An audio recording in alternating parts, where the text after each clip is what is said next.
নচিকেতা ঘোষ মানুষটি ছিলেন আদ্যন্ত এক রসিক মানুষ। সবসময় সঙ্গে রাখতেন একটি ছোট খাতা। নতুন কোনো সুর বা মুখরা মাথায় এলেই সেই খাতায় লিখে রাখতেন। খাতার নামও রেখেছিলেন মজার, ধোপার খাতা। সঙ্গীতের প্রতি তার এই অদ্ভুত নিবেদন এবং রসবোধের মিশেল তাকে করে তুলেছিল সম্পূর্ণ অন্য রকম এক সৃষ্টিশিল্পী।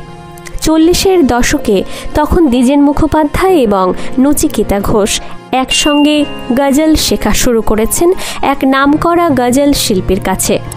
শেখা শুরু হয়েছে তো বটে, কিন্তু তখনও কেবল একটা গজলের প্রথম লাইনই শেখা হয়েছে। এমন সময় এক পাড়ার জলসায় দুজনেরই গান গাওয়ার ডাক এলো। স্টেজে ওঠার আগে নচিকেতা ঘোষ দ্বিজেন মুখোপাধ্যায়কে বললেন, আমি আজ গজল গাইব, কিন্তু তুই একদম হাসবি না।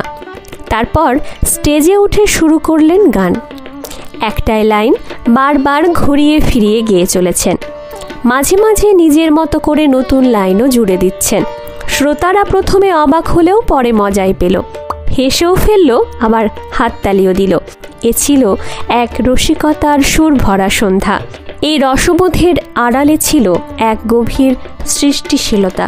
সঙ্গীতের ক্ষেত্রেও নচিকেতা ঘোষ বিশেষ কোনো নোটের পর কোনটা বসাবেন তা অনুমান করা যেত না। একবার স্টার থিয়েটারে এক সঙ্গীত সম্মেলনে রবিশঙ্করের সেতার শুনতে গিয়েছিলেন। তখন ভোর 3টে। রবিশঙ্কর বিলম্বিত থেকে দ্রুতিতে যাবেন।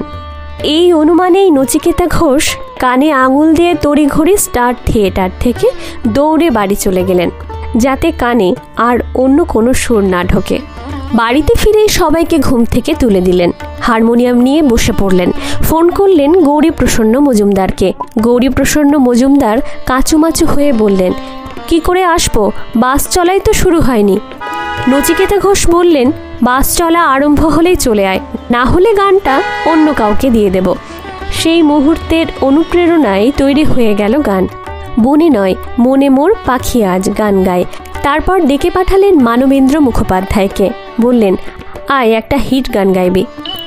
এভাবেই তৈরি হতো নচিকেতা ঘোষের গান।